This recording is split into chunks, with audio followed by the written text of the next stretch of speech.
¿Qué tal, hermanos? Buenas tardes. Gracias a todos los que ya se están conectando para nuestro estudio de Primera de Timoteo. Continuamos ahora con la lección número 4. Una iglesia ejemplar es una iglesia que sabe orar por todos, que sabe orar por todas las personas, por la salvación de todo el mundo. Es un tema muy importante que aborda Pablo en este capítulo 2, los primeros 7 versículos de Primera de Timoteo. Y vamos a ver algunos detalles que van a ser de gran importancia para la vida de cada uno de nosotros de manera personal y por supuesto como iglesias. Tenemos que aprender esta responsabilidad y estas cositas, estos detalles de los que habla Pablo respecto a la oración. Vamos a orar, vamos a darle gracias a Dios. Padre, muchas gracias por este tiempo, gracias por tu palabra, gracias por esta primera carta, Señor, de Pablo a Timoteo, en la que estamos aprendiendo muchas enseñanzas de lo que debe de ser una iglesia ejemplar. Y esta iglesia ejemplar que vemos ahora, Señor, tiene que ver con la oración, tiene que ver con la intercesión por todas las personas que necesitan ser salvas en este mundo. Gracias, Señor, bendice a cada persona que está viendo este estudio y permite que pueda ser, Señor, de edificación, de bendición, pero sobre todo que traiga una actitud diferente en nuestras vidas respecto a la oración. Gracias en nombre de Jesús. Amén. Y amén. Bueno, gracias hermanos a todos los que ya están ahí listos. Y vamos a empezar a ver acerca de estos primeros 7 versículos del capítulo 2 de Primera de Timoteo. Pablo está enfatizando aquí la oración. De hecho, el tema de la oración es un tema prominente en casi todas las epístolas de Pablo. Pablo le dio mucha importancia para las iglesias del primer siglo. Pablo sabía que la oración es determinante para poder entrar al mundo espiritual, para poder penetrar las tinieblas, para poder atraer también las bendiciones de parte de Dios. Una vida de oración no centrada en nosotros mismos, sino centrada, por supuesto, en la expansión del Evangelio. Casi todas las epístolas de Pablo, a excepción de Gálatas, porque era una epístola en la que los iba a regañar, pero casi todas las demás epístolas de Pablo, empiezan con una oración precisamente de acción de gracias. También vemos que a los efesios también y a los colosenses 2 veces les pide Pablo que oren por él, pero no para ser librado del mal, no para su propio provecho personal. No pide oración para que él sea prosperado, para que sea sanado, para que Dios le guarde, le bendiga. La petición de Pablo que hace tanto a los efesios como a los enses es que Dios abra oportunidades nuevas para predicar el evangelio. Por ejemplo, en Efesios 6, 19 y 20 dice: y por mí, a fin de que al abrir mi boca me sea dada palabra para dar a conocer con denuedo, es decir, con ganas, con ímpetu, con denuedo, con persistencia, el misterio del evangelio, que con todo denuedo hable de él como debo de hablar. Esa era la petición de oración que tenía Pablo. En Colosenses capítulo 4 versos 2 al 4, Pablo dice: orando también al mismo tiempo por nosotros, para que el Señor nos abra puerta para la palabra, a fin de dar a conocer el misterio de Cristo. Así es que en estos pasajes, hermanos, y lo que vamos a ver ahora, Pablo está hablando acerca de la oración. Un tema que en este tiempo en muchas iglesias y muchos cristianos han soslayado y han menospreciado de alguna manera, pero por otro lado han querido encontrar en la oración una especie de lámpara de Aladino, una especie de solución a todos sus problemas. En cuanto hay una tribulación, un tiempo de prueba, entonces viene un tiempo intenso de oración, intenso de oración. Una vez que pasa el problema, una vez que se resuelve, entonces esa intensidad de la oración baja, porque solamente hemos entendido la oración como un medio para alcanzar bendiciones de parte de Dios. Y no es así. La oración tiene que cambiar en nuestras vidas personales el enfoque y en nuestras iglesias, y tiene que ser un enfoque, hermanos, de apertura. La oración tiene que abrirnos caminos para poder ver las maravillas de Dios y para poder llevar el misterio del evangelio y de la salvación a todo el mundo. Ese es el propósito de la oración. Cuando ustedes y yo podemos ver en los evangelios cuando Jesús oraba, era por lo general para que se abrieran oportunidades para predicar el evangelio. Y cuando Jesús oraba, les enseñaba que tenían que estar orando por esta situación. Ahora, este pasaje, los 7 primeros versículos del capítulo 2 de Primera de Timoteo, nos comunican no solamente el mensaje de la oración, la importancia y el poder de la oración, pero también comunica otro mensaje que tiene que ver con la evangelización del mundo entero. El énfasis que debemos nosotros tener siempre en mente en nuestras oraciones es que debemos de orar por todas las personas. Debemos de orar por los que nos aman, por los que no nos aman, por los que nos caen bien, por los que no nos caen bien. Debemos de orar por esas autoridades necias y rebeldes. Debemos de orar no solamente para estarles bendiciendo, sino para que Dios les ilumine para tomar decisiones sabias, decisiones correctas. Tú puedes criticar la forma en que una autoridad está gobernando probablemente. Tú puedes dar tu opinión respecto de lo que hace, pero eso no nos quita la responsabilidad de orar para que Dios les siga iluminando para dar buenos resultados y para que podamos vivir. Ahorita lo vamos a ver en el versículo 2 un poquito más esto. Ahora, una característica, hermanos, de una iglesia ejemplar, imprescindible, es que es una iglesia que ha aprendido a orar por todos, por la salvación de ellos, intercede por la salvación de todas las personas y busca que todas las personas puedan llegar a Cristo, aunque sean sus propios enemigos de otra cultura lejana quizás, o personas cercanas de corazón duro y de conducta que sea muy reprochable. Tenemos que orar por todos. No sé, hay algunas personas, yo lo he escuchado y a lo mejor yo mismo lo he hecho, cuando ves a alguna persona de esas conductas totalmente negativas, reprochables, tú dices, no, esta persona está muy lejos de la salvación, no creo que pueda llegar a ser salvo. Pero por ellos debemos de orar, por todas esas personas debemos de orar, porque la salvación, a final de cuentas, no la provocamos nosotros, la salvación la produce el Espíritu Santo en la vida de cada persona. Así es que vamos a ver esta prioridad, hermanos, de estar intercediendo por todas las personas. Si tienen sus Biblias, por favor, ábranlas ahí en Primera de Timoteo, capítulo 2, y vamos a ver ahora el versículo 1. Vamos a empezar este capítulo, déjenme ponerlo aquí, ahí está. Dice el apóstol Pablo aquí, exhorto ante todo, que se hagan rogativas, oraciones, peticiones y acciones de gracias por todos los hombres.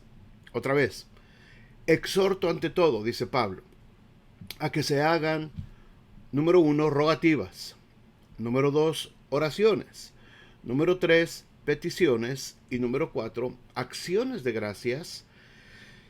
Y termina el versículo diciendo, por todos los hombres, es decir, por toda la humanidad, por todo ser humano que necesita del amor de Dios. Pablo está introduciendo este tema de la oración con estas primeras 3 palabras, exhorto ante todo. En otras palabras, él está diciendo, tengo que tratar una variedad de detalles sobre la iglesia, pero de ellos, de esos temas que te voy a hablar, Timoteo, de los falsos maestros y todo esto, una de las cosas que tienen prioridad es esta, exhorto ante todo. A veces, hermanos, la oración en las iglesias y en las vidas personales de muchos cristianos no tiene la prioridad que merece. A veces la reunión de oración es la menos activa, es la menos concurrida en las iglesias. Nosotros lo vemos en nuestra iglesia. Tenemos reunión de oración los viernes. Llegan 2 o 3 personas. El domingo estamos orando a las 10:30 de la mañana y están llegando 10, 15 personas y ya la mayoría llega hasta que empieza el servicio. Así es que poco a poco, hermanos, tenemos que recuperar como personas individualmente y como iglesias tenemos que recuperar ese lugar de la oración que requiere. ¿Por qué? Porque a mayor oración, mientras más oración tenemos en nuestras iglesias, por supuesto que eso va a provocar más santidad. No la oración religiosa, no solamente llegar como fariseos, ¿verdad? Y te pido, y Señor, y gracias porque yo estoy aquí, los demás no están, pecadores. No, no ese tipo de oración, sino la oración que busca ese encuentro con Dios, que busca esa proximidad con el Señor, que está reconociendo la grandeza de Dios. Cuando entramos en esa dinámica de oración, hermanos, no la oración de Señor, te pido, dame, y amén. No, no, no, no, no. La oración quebrantada. La oración que nos lleva a buscar la presencia de Dios. La oración que nos hace olvidarnos de nuestras peticiones personales, que nos hace olvidarnos de todo el costal de problemas que traemos. Y la oración que busca esa presencia de Dios. Cuando encontramos, hermanos, ese nivel de oración, vamos a encontrar mayor santidad. A veces estamos pidiendo y diciendo y quejándonos en las iglesias de que no vemos santidad en la iglesia y que vemos que hay pecado y señalamos que hay pecado por acá, por allá, y aquel hermano está en pecado y aquella hermana y acá, y señalamos los pecados. Pero el pecado, cuando aumenta el pecado, quiere decir que disminuyó la santidad. Y cuando disminuye la santidad es porque no estamos buscando la presencia de Dios en oración. Cuando tenemos un tiempo intenso de oración, hermanos, podemos tener también más tranquilidad en nuestras vidas. La oración nos tranquiliza porque nos hace recordar que nuestra dependencia es de Dios, que todo lo que estamos viviendo, que todo lo que estamos atravesando, Dios sigue estando en control. Así es que cuando yo estoy más tiempo en oración, más tranquilidad puedo sentir en todas las áreas de mi vida.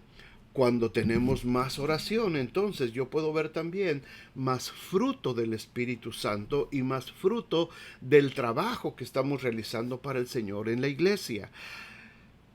A veces los pastores, ¿verdad? Sobre todo, nos presionamos porque vemos poco fruto en la iglesia, la gente no está respondiendo, la gente no está llegando, la gente está dejando sus ministerios.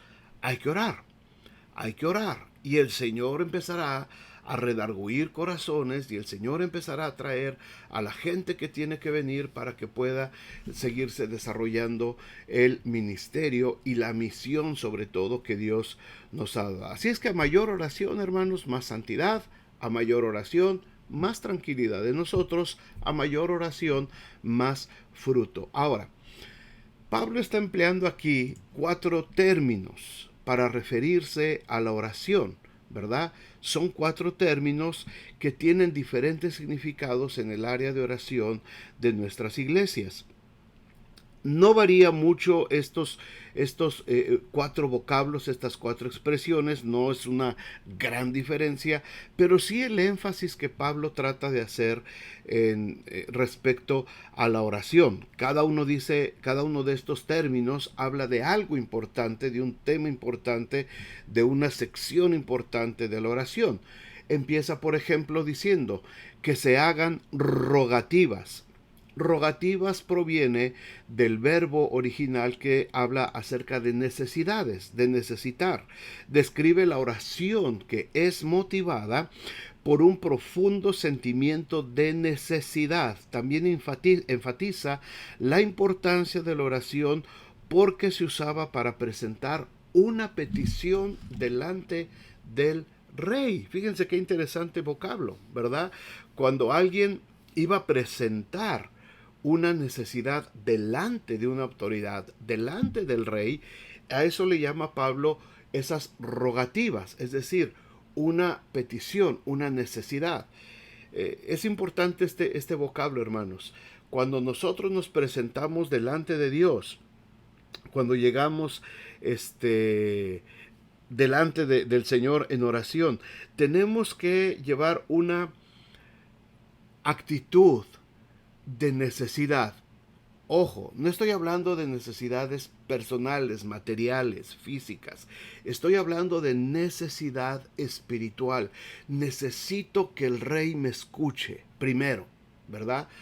Antes de qué es lo que quiero que me escuche, antes de exponerle mi queja, necesito primero llegar a la presencia del rey para que él me pueda escuchar. No sé si se entiende esta expresión, hermanos. Cuando yo vengo a orar, esta necesidad, las rogativas, quiere decir que debo venir en una actitud de saber que voy delante del rey y que él me va a escuchar. Todavía no le digo sobre qué, todavía no le doy mis necesidades, solamente estoy hablando de la actitud, cómo nos presentamos delante del Señor para nuestra oración, con la expectativa de que Él nos va a escuchar. Después dice Pablo, a que se hagan rogativas, y después dice oraciones. Oraciones se refiere entonces ya a la oración en general, una comunicación abierta con Dios.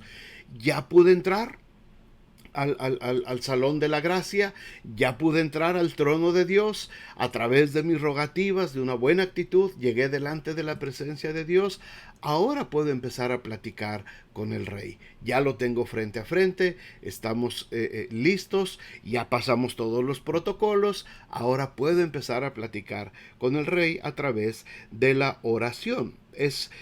No solamente se usa este vocablo para una referencia, a referirnos a una comunicación verbal con Dios, ¿verdad? Sino que también incluye la idea de reverencia, de adoración. La oración no consiste, hermanos, solamente en peticiones, es un acto de sumisión y de adoración al Creador del universo. No podemos llegar con orgullo delante de Dios. No podemos llegar queriendo exigir lo que nosotros necesitamos. Tenemos que venir en una actitud de adoración, en una actitud de sumisión delante del Señor. Piensen solamente un momento en quizás ya no lo vemos ahora tanto, pero en el tiempo de los reyes y en el tiempo que Pablo está hablando, cuando alguien se presentaba, y eso lo hemos visto en muchas películas de esas de tipo de la edad medieval y ese tipo de películas, cuando alguien quería venir delante del rey, había una serie de protocolos para poder llegar delante del trono del rey. Y lo primero que hacía una persona antes de exponer sus peticiones, llegaba y se postraba delante del rey, un rey humano a final de cuentas, pero se postraba mostrando adoración, mostrando reverencia hacia ese rey, temor, y no daba su petición con altanería, con orgullo.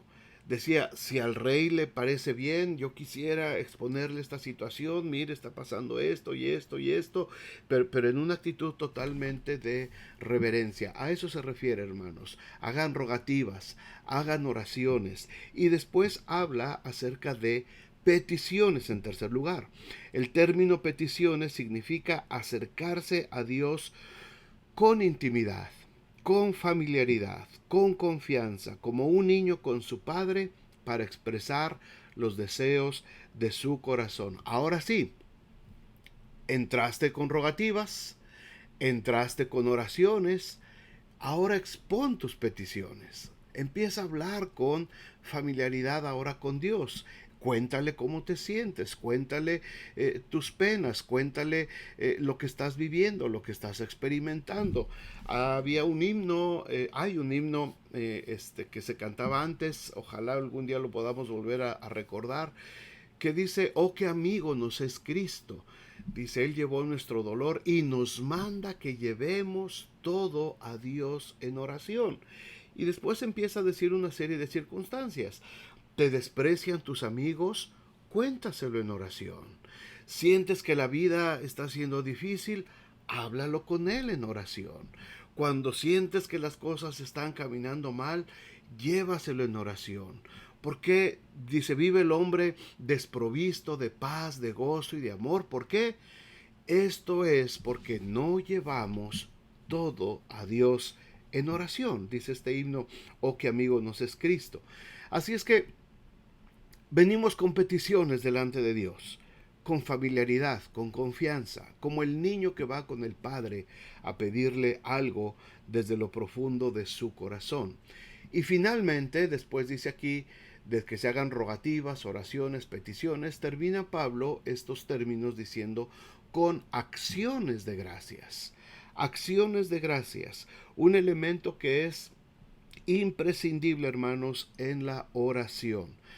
Pablo también dice en Romanos 1:21, dice, pues habiendo conocido a Dios, no le glorificaron como a Dios, ni le dieron gracias, sino que se envanecieron en sus razonamientos. Así es que si desde la creación, hermanos, los hombres han mostrado rechazo a Dios por su falta de gratitud a Él, el creyente, el cristiano, debe de buscar constantemente acciones de gracias. Ahora, déjenme decirles algo importante aquí.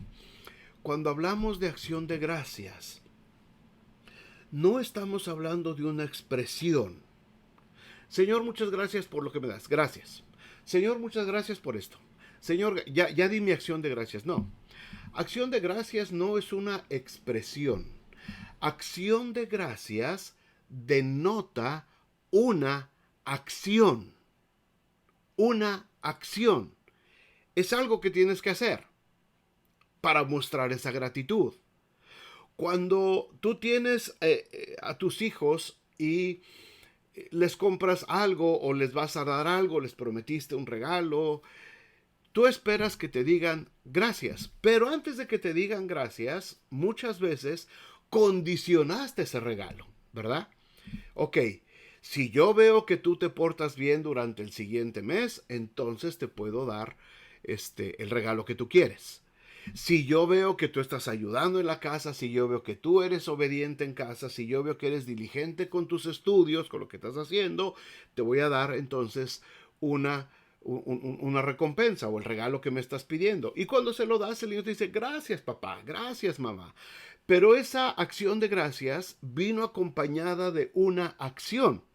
Se portó bien durante una temporada, puso en orden su recámara, a lo mejor cortó el pasto de la yarda del patio, ¿verdad? A lo mejor sacó muy buenas calificaciones, mejoró su rendimiento escolar, en fin, algo tuvo que hacer. A eso se refiere acciones de gracias. No solamente le podemos estar diciendo al Señor, gracias, gracias Señor, gracias, y estar viviendo toda nuestra vida de manera desordenada, de manera desubicada totalmente, sin que nuestra vida refleje que realmente estamos agradecidos con Dios. ¿Cuántos de ustedes, junto conmigo, estamos agradecidos con Dios, por ejemplo, por su provisión? Por su provisión, porque tenemos un techo, porque tenemos ropa, porque tenemos comida en nuestras mesas y le damos gracias a Dios por esa provisión. Ahora, ¿cómo correspondemos a esa acción de gracias? ¿Desperdiciando la comida? ¿Tirando la comida? ¿Comprando ropa solo por comprar porque pues esta ya me cayó gordo y quiero otra? ¿Descuidando la casita que tenemos, sea muy bonita, sea muy viejita, sea nueva, como sea, descuidándola? ¿Cómo, cómo correspondemos a esa gratitud que le estamos mostrando a Dios? Gracias por esta casa. ¿De veras le estás dando gracias a Dios por esta casa? Y la casa está toda llena de agujeros, toda llena de cayéndose por acá, cayéndose por allá, puertas desvencijadas. Eso no le estás dando gracias a Dios. La acción de gracias viene complementada precisamente con una acción. No es decir gracias, es accionar. ¿Cómo estás dándole gracias a Dios por los alimentos? ¿Estás haciendo buen uso de los alimentos o solamente compras por comprar? Es una vergüenza, hermanos, este país, y esto se los he dicho muchas veces, hablo de Estados Unidos. Hay una cultura de desperdicio espantosa. Los niños se sientan en los restaurantes a comer. Los papás les piden, y más si son buffets, Dios mío, les llenan los platos. Los niños les dan 2 o 3 cucharaditas nada más y el plato entero de comida va directamente a la basura. Y esto sucede en las escuelas aquí, que les dan un lunch a los niños y los niños van y agarran todo lo que les dan y al final no se lo comen o medio lo prueban y todo va a la basura. Hermanos, hay una cultura de desperdicio que eso no tiene nada que ver con acción de gracias por la provisión que Dios nos da. Cuando yo le digo, Señor, gracias por este alimento, es porque detrás de esa acción de gracias hay una acción de sabiduría, de cómo administrar y de cómo racionar y de cómo cuidar lo que Dios de manera abundante me está dando. Espero que se entienda esta expresión, hermanos. Acción de gracias conlleva una acción. Acción de gracias, cuando yo le doy gracias a Dios, es porque detrás de esa acción de gracias hay algo que está respaldando que yo le doy gracias a Dios, que estoy reconociendo que viene de parte de Dios. Cuando yo le doy gracias a Dios por su salvación, es porque mi vida está viviendo en base a esa salvación. Cuando yo le doy gracias a Dios por mi sanidad, es porque mi vida respalda una vida saludable y estoy buscando la sanidad de parte de Dios. Y me estoy cuidando y estoy tratando de hacerlo mejor. No siempre lo hacemos, ¿verdad? Así es que cuando decimos acción de gracias, hermanos, no solamente es gracias, Señor, y ya, di mi acción de gracias. ¿Qué es lo que está respaldando tu acción de gracias? ¿Qué es lo que está avalando esa acción de gracias que tienes por el Señor? Y al final dice aquí el versículo 1 que hagamos todas estas 4 cosas.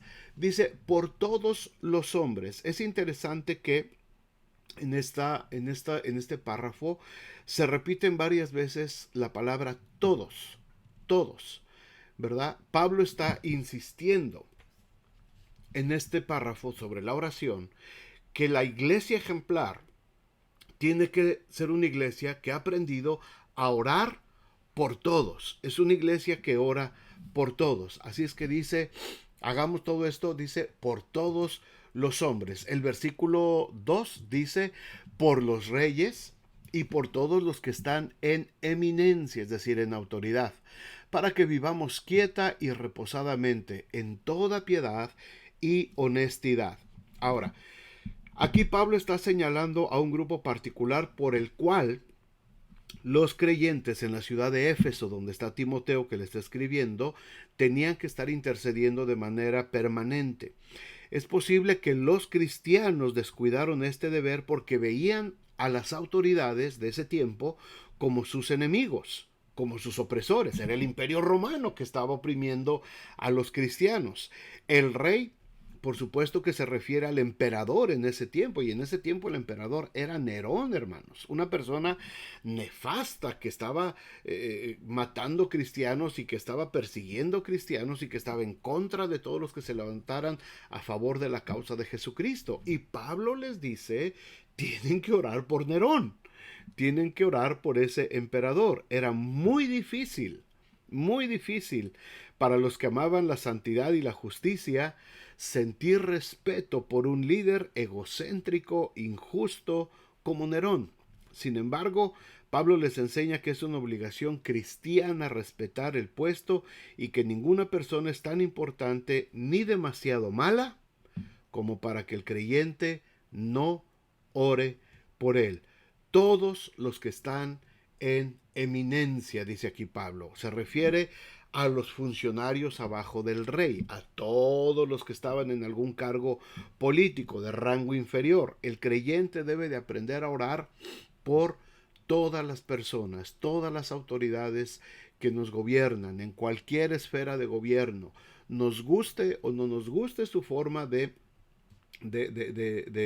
dirigir.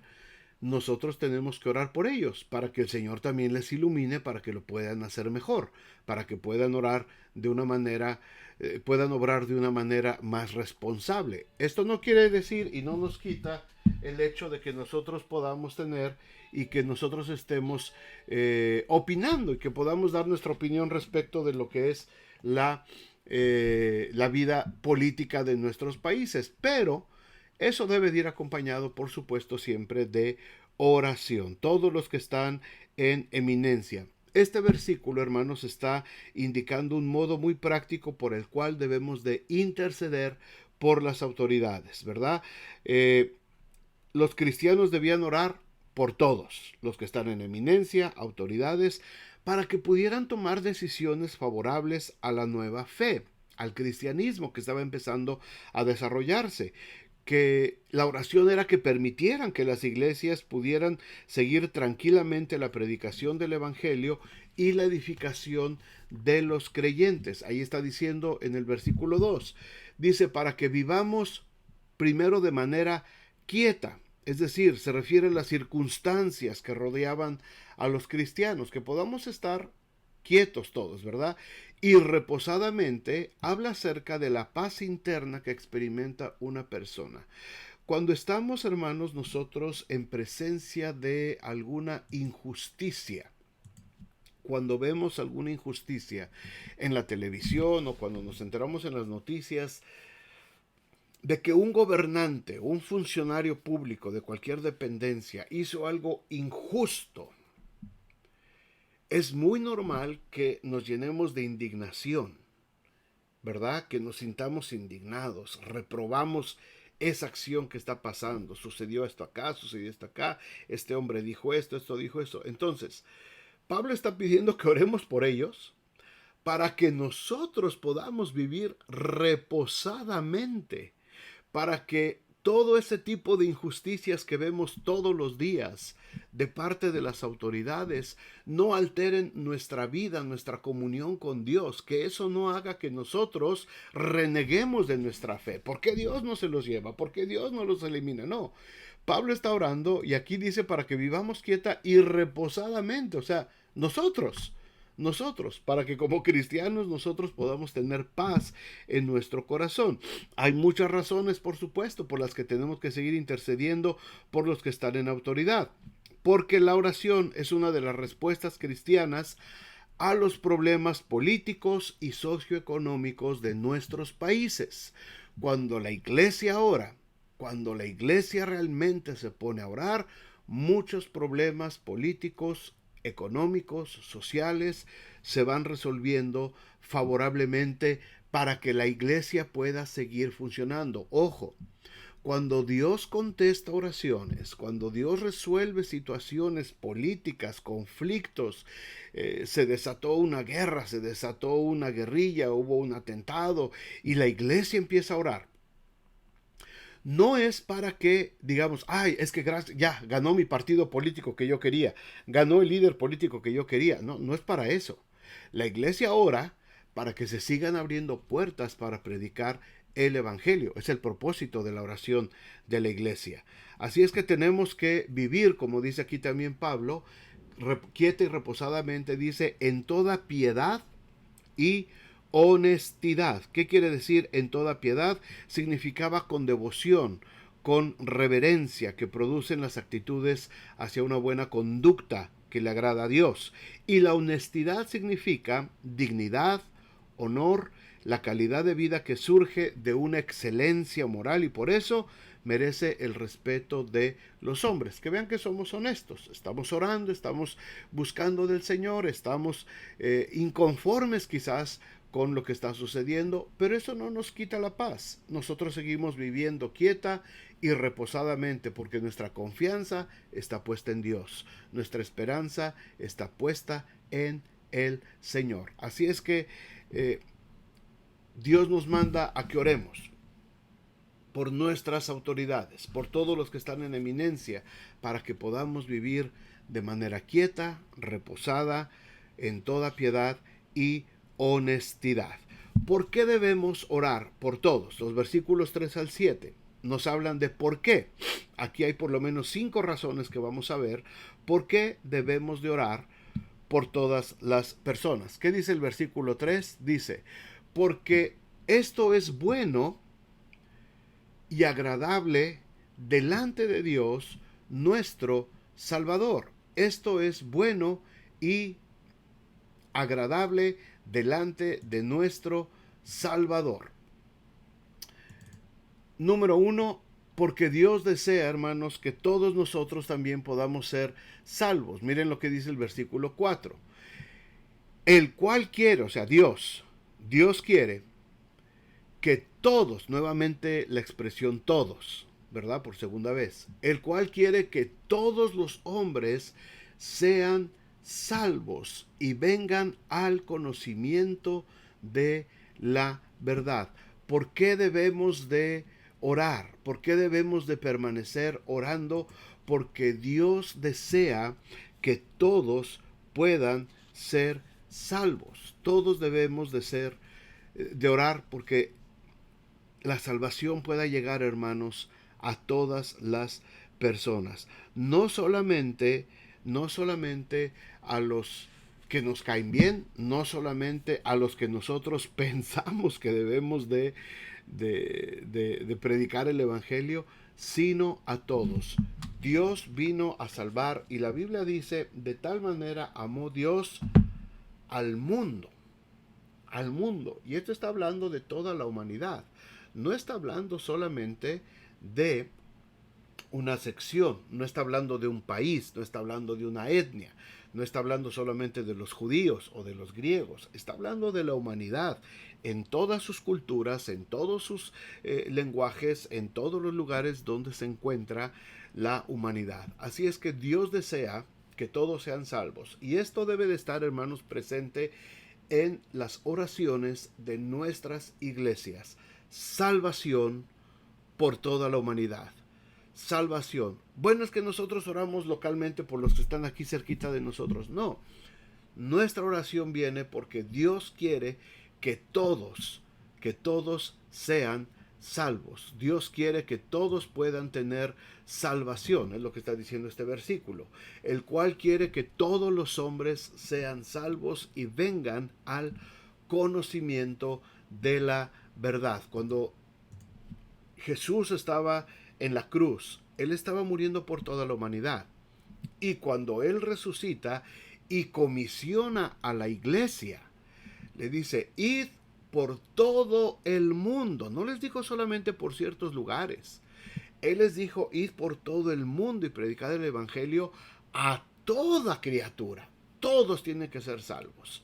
Todos tienen que ser salvos. Así es que el llamado a la oración, hermanos, un énfasis en la oración que debemos de volver otra vez a retomar como iglesias es empezar a orar por la salvación de todas las personas, de toda la humanidad. El versículo 5 dice, porque hay un solo Dios y un solo mediador entre Dios y los hombres, Jesucristo, hombre.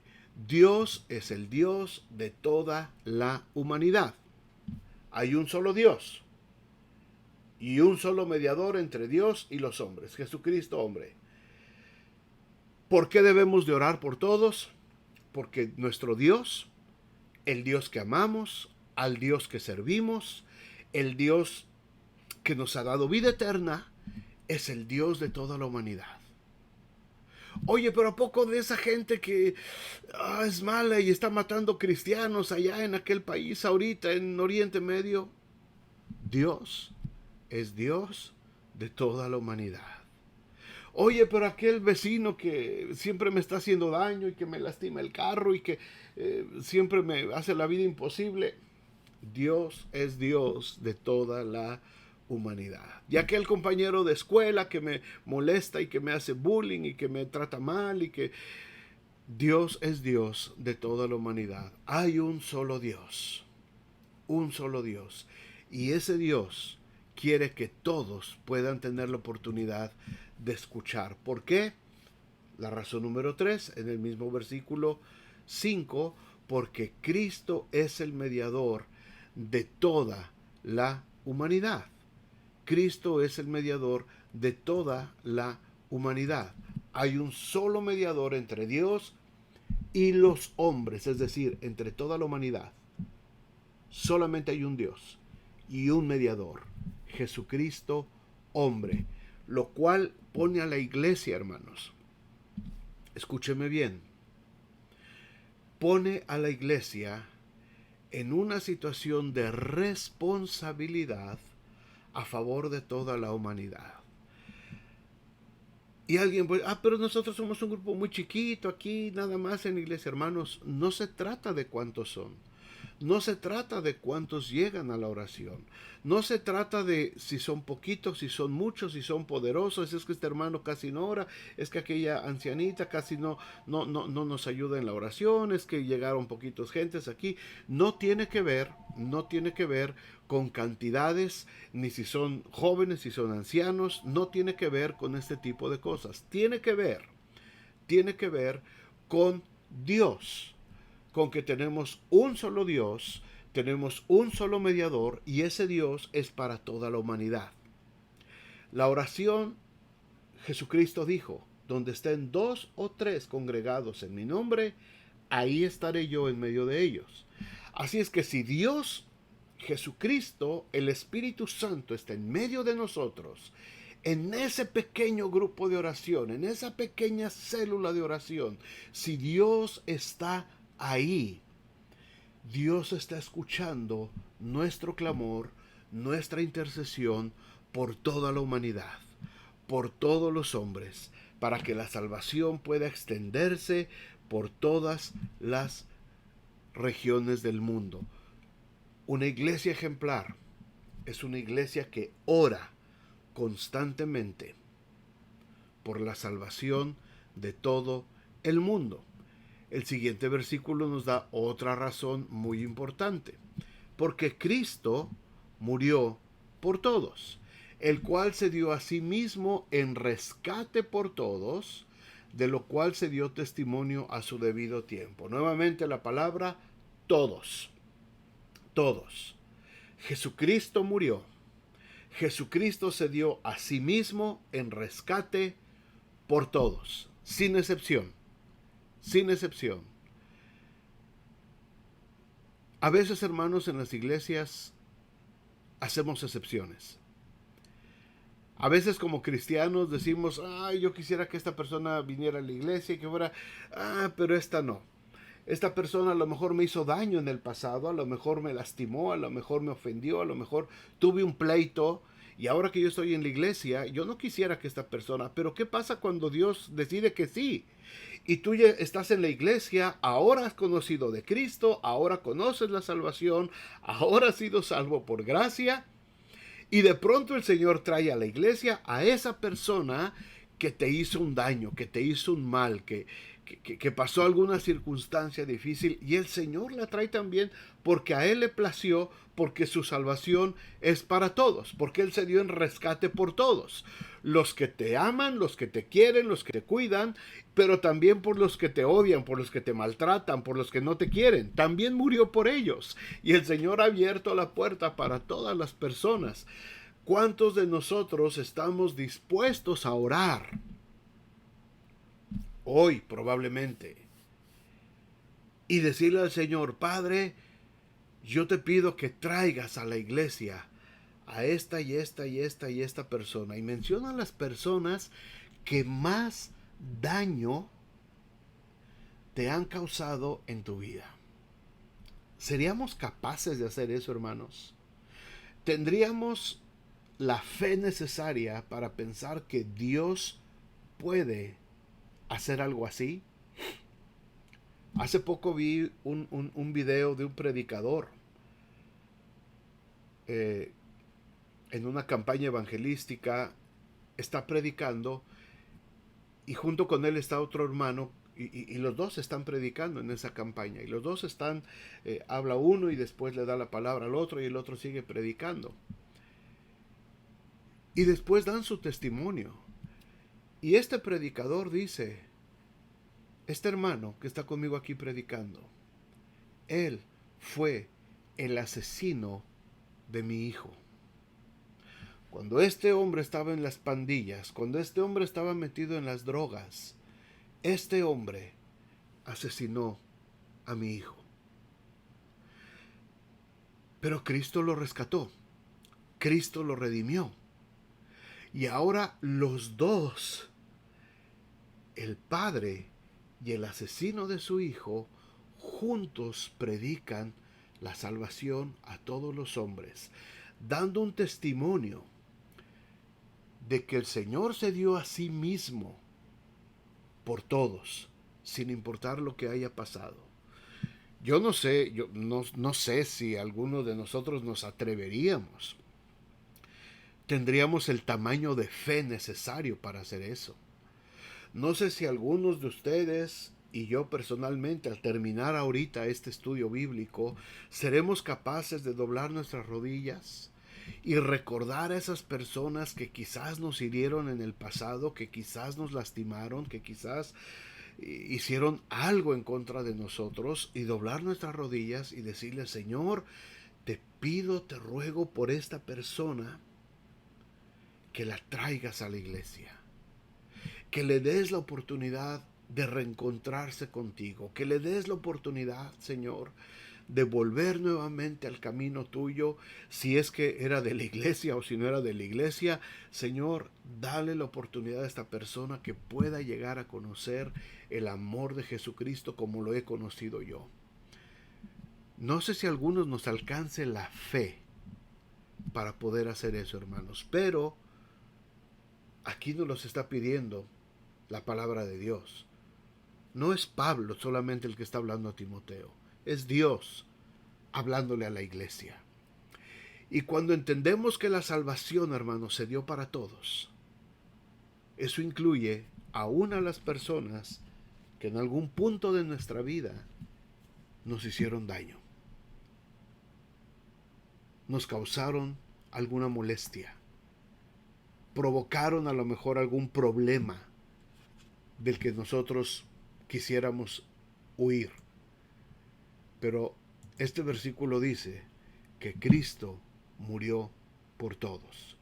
Y una iglesia ejemplar es una iglesia que sabe orar por todos, incluidos aquellos que nos han hecho daño. Y el versículo 7 dice Pablo: para esto yo fui constituido predicador y apóstol. Digo verdad en Cristo, no miento. Maestro de los gentiles en fe y verdad. Pablo ha sido comisionado apóstol, maestro, específicamente para los gentiles. Le predicaba a los judíos, por supuesto, pero su llamado fue para predicar a los gentiles, a los que no eran de la raza judía, que no pertenecían al pueblo judío. Y aquí entendemos, hermanos, el error que Pablo quería corregir en la iglesia. La iglesia estaba excluyendo, los judíos estaban queriendo excluir a los que no eran judíos, que se les llamaba los gentiles. Así es que nosotros, hermanos, tenemos que orar por los gentiles también, no solamente por los nuestros, no solamente por los cristianos evangélicos. Tenemos que orar por los católicos, por los testigos de Jehová, por los mormones. Tenemos que orar por los musulmanes, tenemos que orar por los budistas, tenemos que orar por los sintoístas, tenemos que orar por todas las personas del mundo, por todos aquellos que tienen que venir al conocimiento de Cristo. No solamente podemos orar por los latinos, por los hispanos, tenemos que orar por los americanos, por los afroamericanos, por los asiáticos, por los africanos. Tenemos que orar por todas las personas del mundo. En Cristo no hay color, en Cristo no hay raza, en Cristo no hay cultura, en Cristo no hay lenguaje. Tenemos que abrir nuestros tiempos de oración para poder alcanzar a todo el mundo. Entonces, por el amor de Dios, el único Dios, por Jesucristo, el único mediador, el que murió por todos y por la responsabilidad que el Evangelio siente por los gentiles. Aquí es donde Pablo demuestra que los cristianos tienen que orar por la salvación de todos los humanos, sin distinción. No podemos pensar que alguno es demasiado duro o demasiado pecador o indigno de ser aceptable delante de Dios. El Señor ha provisto en Cristo salvación para todos. Los creyentes deben de interceder por la salvación tanto de los injustos, de nuestras autoridades, aunque no nos parezca lo que están haciendo, por todos los que están en alguna posición de gobierno. Seguimos orando por ellos, no dejando probablemente de señalar sus errores, como lo hicieron todos los profetas, como lo hizo Juan el Bautista, como lo hizo Jesús, como lo hizo Pablo. Pero el hecho de señalar los errores de la gente que está en eminencia no quiere decir que no oremos por ellos y que no pidamos a Dios que les alumbre, que les dé justicia y sabiduría, y que nosotros podamos vivir quieta y reposadamente. Debemos de orar, hermanos, como cristianos por todos los gentiles, es decir, por todas las personas, por todas las nacionalidades, en cualquier grupo del mundo. Pensemos en esto, hermanos, para terminar esta tarde nuestro estudio. Examinemos nuestra vida de oración, cada uno de nosotros, de manera personal. Examinemos nuestra vida de oración. Para empezar, ¿cuánto tiempo estamos invirtiendo en este privilegio? Porque es un privilegio. Es un ministerio, por supuesto, sí, pero es un privilegio que tenemos. ¿Cuánto tiempo estamos invirtiendo de manera personal y después como iglesia a la oración? ¿De qué manera estamos orando? Estamos orando casi exclusivamente por nuestras propias necesidades y por las de nuestra familia cercana. Cuando usamos la oración, ¿por qué oramos? ¿Qué es lo primero que viene a nuestra mente cuando llegamos a la oración? Empezamos a orar por mis problemas, por mis necesidades, por las necesidades de mi familia, de mis amigos, de mis hermanos aquí cercanos, y a lo mejor la mayor parte del tiempo de oración se nos fue solamente en eso, se nos fue solamente en una parte de estar orando solamente por nosotros. Puede ser, puede ser. Quizás solamente estamos orando por las cosas que nosotros sabemos, por las cosas que nos interesan a nosotros.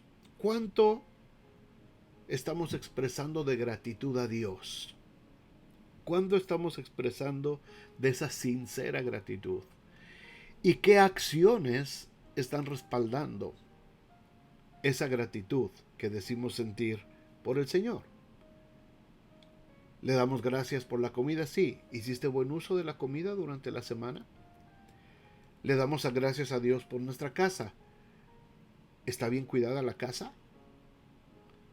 Le damos gracias a Dios por nuestros hijos. ¿Cuánto tiempo invertimos en nuestros hijos? Le damos gracias a Dios por la ropa. ¿Cómo estamos usando la ropa? Le damos gracias a Dios por el trabajo. ¿Cómo fuimos responsables en nuestro trabajo? ¿Estamos orando por la salvación de los que no conocen a Cristo? ¿Estamos dejando de orar a algunas personas porque son desagradables para nosotros, porque pensamos que son muy pecadoras, porque hicieron algo en contra de nosotros, porque actuaron mal en contra de nosotros, o traemos algún pleitillo por ahí, un rencorcito por ahí desde hace mucho tiempo? ¿Qué aspectos de nuestras actitudes o de nuestra conducta necesitan ser cambiados para que nuestras oraciones, hermanos, puedan ser aceptables? ¿Qué debemos de hacer? ¿Cómo debemos de presentarnos delante de Dios? ¿Cómo debemos de llegar delante de su presencia? Este estudio, hermanos, espero que cambie algunos aspectos de nuestra vida de oración y que como personas, como cristianos, individualmente y como iglesias, porque aquí estamos varias iglesias representadas, podamos empezar a mover nuestros tiempos de oración y enfocarlos como nos está pidiendo aquí la palabra de Dios a través de Pablo, a orar por la salvación de todos los hombres, a orar por la salvación de todos aquellos que están vagando sin luz y sin esperanza, porque necesitan esa esperanza, necesitan esa luz. Una iglesia ejemplar es una iglesia que sabe orar por todos, por todas las personas. Vamos a orar. Señor, gracias por este tiempo. Gracias, gracias. Y decimos acción de gracias porque nos permites abrir esta Biblia, Señor, y nos permites poder discernir y tomar un poco de alumbramiento, Señor, en lo que tú hablas. Gracias, Señor. Gracias porque en medio de todas las cosas, tú eres paciente para con nosotros y a través de tu palabra nos vas enseñando lo que debemos de corregir. Señor, tenemos que empezar a orar por la salvación de toda la humanidad, de nuestra ciudad, de nuestro país, de nuestros pueblos, pero queremos alcanzar, Señor, con nuestra oración a todas aquellas naciones que están viviendo, Señor, bajo opresión del maligno, que están viviendo bajo pecado, que están viviendo bajo el error de la mentira. Señor, oramos para que la salvación de Jesucristo pueda llegar, Señor, a todos los hombres en cada rincón de este planeta, Señor. Oramos, Señor, por nuestros gobernantes, por nuestras autoridades. Oramos para que les alumbres, para que les des, Señor, entendimiento y sabiduría de todo lo que tenemos que hacer y cómo tenemos que vivir. Oramos, Señor, por cada uno de ellos. Oramos para que tú, Señor, puedas darnos sabiduría para vivir correctamente, Padre. Señor, oramos por aquellos que nos hicieron daño. Oramos por aquella persona que nos lastimó. Oramos quizás por nuestros padres o familiares que en algún punto de nuestra vida nos lastimaron, hicieron algo en contra de nosotros. Amigos o hermanos, inclusive pastores o líderes de alguna iglesia que en algún tiempo, Señor, nos sentimos ofendidos o nos dañaron o dañaron a alguien de nuestra familia. Oramos por ellos, Señor. Oramos para que haya bendición de tu parte, Señor, y para que los que no son salvos puedan encontrar el camino de salvación en Cristo Jesús. Oramos, Señor, por la iglesia. Oramos por tu cuerpo y oramos por todos aquellos que serán salvos por la palabra y el testimonio de todos nosotros. Gracias por esta tarde, Señor, y gracias por este estudio. En nombre de Jesús. Amén y amén. Hermanos, pues muchas gracias, que el Señor les bendiga y esperemos que esto pueda ser un tiempo de bendición para todos y pensemos en esto, hermanos, pensemos en esto, porque cuando el Señor habla, cuando el Señor nos muestra algo que quiere que nosotros aprendamos, lo tenemos que obedecer y lo tenemos que hacer. Piensen en estos conceptos, piensen en todo esto, y si el Señor permite, la próxima semana seguimos con nuestro estudio de Primera de Timoteo. Que Dios les bendiga.